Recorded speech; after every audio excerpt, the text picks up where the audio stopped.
সারা দেশে আজ একযোগে শুরু হয়েছে 2025 সালের উচ্চ মাধ্যমিক সার্টিফিকেট, এইচএসসি ও সমমানের পরীক্ষা। দর্শক, সকাল 10টায় বাংলা প্রথম পত্র পরীক্ষার মধ্য দিয়ে শুরু হওয়া এই বছরের পরীক্ষা, যা চলবে 10 আগস্ট পর্যন্ত। এরপরে ব্যবহারিক পরীক্ষা শুরু হবে। দর্শক, এবারের এইচএসসি ও সমমান পরীক্ষায় অংশ নিচ্ছেন মোট 12,51,111 জন পরীক্ষার্থী। এর মধ্যে সাধারণ 9টি শিক্ষা বোর্ডের অধীনে রয়েছে 10,55,000-এরও বেশি শিক্ষার্থী। এছাড়া আলিম পরীক্ষার্থীর প্রায় 86,000 এবং কারিগরি বোর্ডের অধীনে পরীক্ষার্থীর সংখ্যা প্রায় 1,09,000। এবছর দেশের 2,797টি কেন্দ্রে অনুষ্ঠিত হচ্ছে এইচএসসি পরীক্ষা।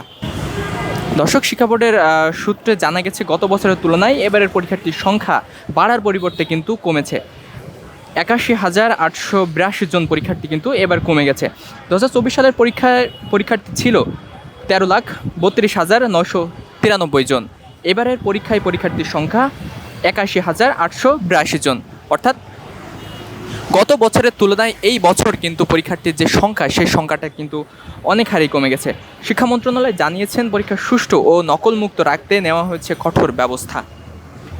প্রশ্নভাসের গুজব প্রতিরোধে, নিরাপত্তা নিশ্চিতকরণ এবং গুজব থেকে পরীক্ষার্থীদের সুরক্ষা দিতে আগামী 15 আগস্ট পর্যন্ত দেশের সব কোচিং সেন্টার বন্ধ রাখার নির্দেশ কিন্তু দেওয়া হয়েছে।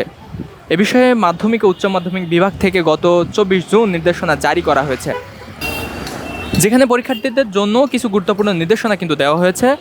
এর মধ্যে রয়েছে পরীক্ষা শুরু হওয়ার অন্তত 30 মিনিট আগে কেন্দ্রে প্রবেশ করতে হবে।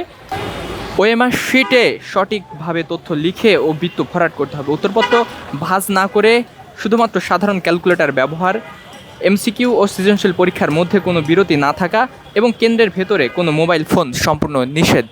দর্শক, এই সকল নির্দেশনা কিন্তু শিক্ষা বোর্ড থেকে দেওয়া হয়েছিল এবং যার পরপরই আজ থেকে এই এইচএসসি পরীক্ষা কিন্তু শুরু হয়েছে। এই মুহূর্তে আমরা অবস্থান করছি ঢাকার সিটি কলেজের সামনে। দর্শক, এখানে দেখতে পাচ্ছেন যে পরীক্ষার্থীদের যে অভিভাবক, সেই অভিভাবকের ভিড় কিন্তু এই মুহূর্তে যে কলেজ গেটের সামনে যে বিষয়টি, সেই বিষয়টি কিন্তু আপনারা লক্ষ্য করতে পাচ্ছেন।